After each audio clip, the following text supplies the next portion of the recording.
हे तर थांबलं पाहिजे. संजय राऊत हे आता थांबलं पाहिजे. आणि तुम्ही आता कुठं कुठं ठिकाण लावणार आहात. एवढं फाटलंय ना, एवढं फाटलंय सगळं. तुम्ही आता ठिकाण कुठं कुठं लावणार आहात. कोण थांबणार नाही. उद्धवजी, आमच्या वहिनी आणि आदित्य हे तिघं झालं आहे. मी पहिल्यांदा एवढंच सांगेन उद्धवजींना की उद्धवजी, आपण आता स्वतःचं आत्मपरीक्षण पुन्हा एकदा करून घ्या. ही वेळ आपल्यावरती काय येते. आपल्याला आमदार, खासदार, मंत्री, जिल्हा प्रमुख, शिवसैनिक सोडून का चालले. तुम्ही तर शिवसेना प्रमुख माननीय बाळासाहेब ठाकरे यांच्या सोबत आहात. मग उद्धवजी असं काय होत आहे. तुमच्या सोबत, तुमच्या आजूबाजूला असं काय आहे की ज्याच्यामुळं तुम्हाला राजकारणामध्ये मोठ्या प्रमाणामध्ये अपयश येते, तुमची नाचक्की होते. मी तर म्हणेन तुमचं नाक कापायचंच काम होतंय. हा संबंध महाराष्ट्राला पुन्हा एकदा हादगा बसलेला आहे. उद्धवजी, ह्याचं तुम्ही आत्मपरीक्षण करणार आहात की नाही, की प्रत्येकाला तुम्ही हेच सांगणार आहात, गेट आउट, चालते व्हा, मला काय फरक पडत नाही, निघून जा. उद्धवजी, तुम्हाला काय फरक पडत नाही हो, पण महाराष्ट्रातल्या मराठी माणसाला फरक पडतोय.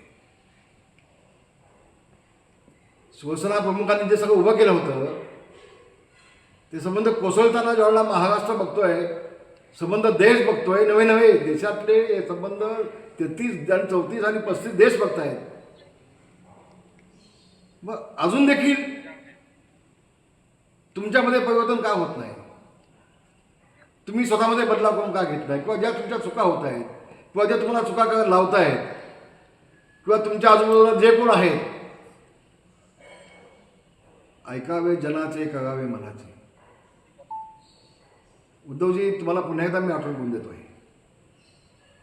ज्यावेळेला हे 40 आमदार हे गुवाहाटीला गेले होते तेव्हा माझा मुलगा मोठा सिद्धेश याच्या फोनवरती फोन लावून तुम्ही माझ्याकडे बोललात आणि मला तुम्ही असं विचारलं होतं की रामदास भाई 5 मिनिटं याल का मातोश्री होती. आता मी तुम्हाला सांगितलं होतं साहेब त्याची वेळ निघून गेली.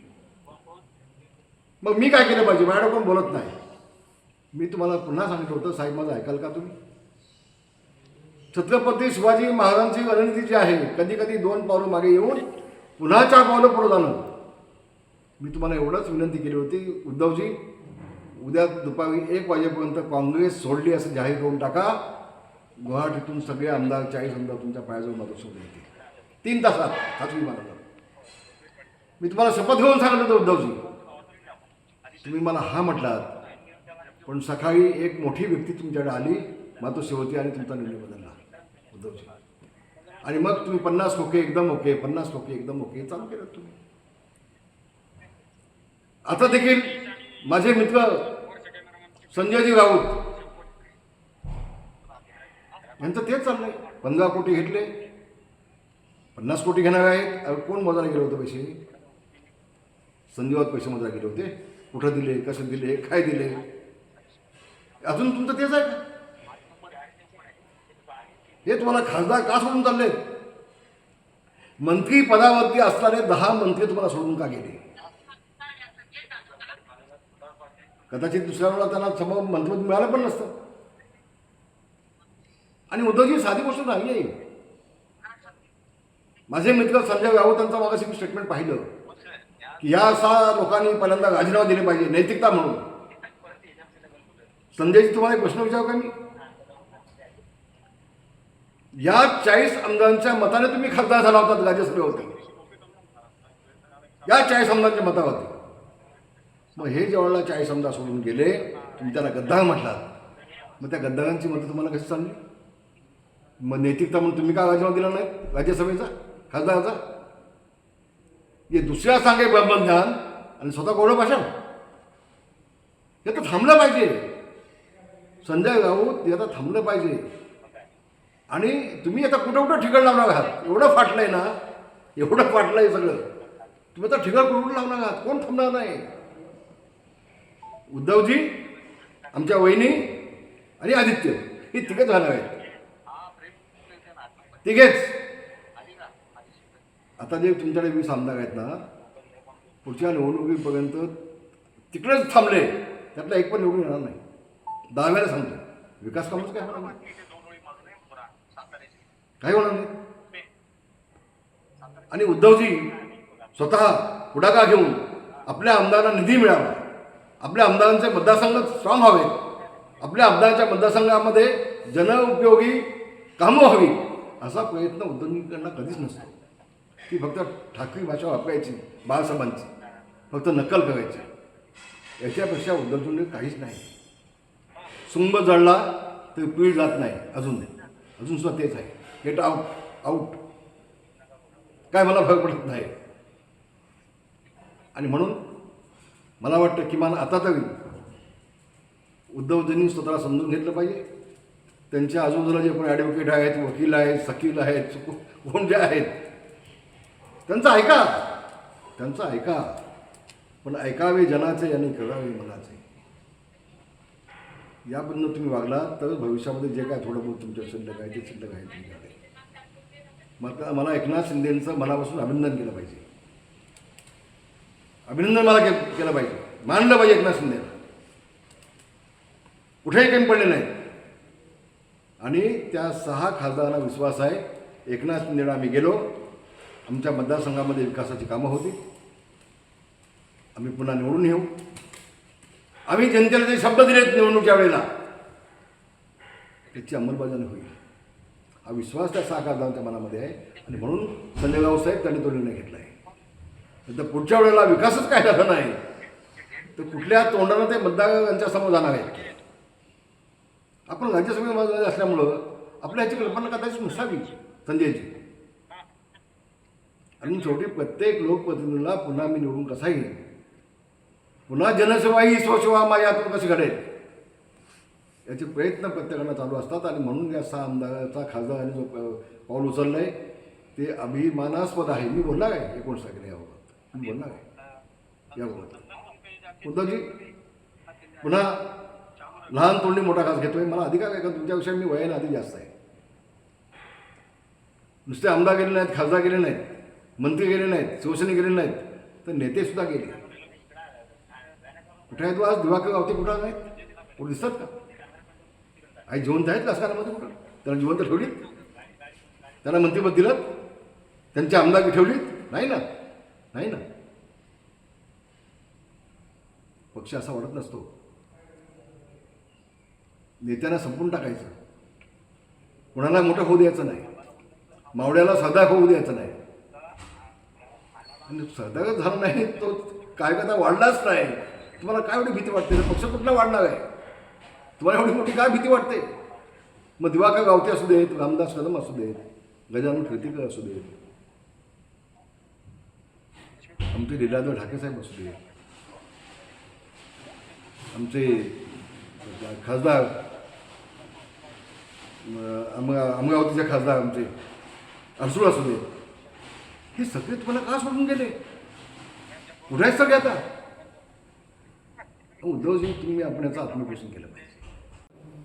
आता ममता दिदीचे पण सगळे फुटले ना, टू थर्डवर गेले ना, नियमच आहे तो.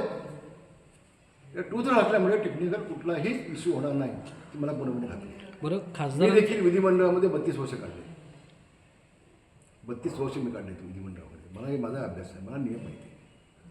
तो टेक्निकल आता ते उद्या मिटिंग लावतील, म्हणजे खासदार आले नाहीत त्यांच्यावर, पण कसं आता वेळ निघून गेली. वगाती पाठीमागून घोडे नसून काय उपयोग आहे का? बैल मेल्यानंतर झोपा करून काय फायदा आहे का?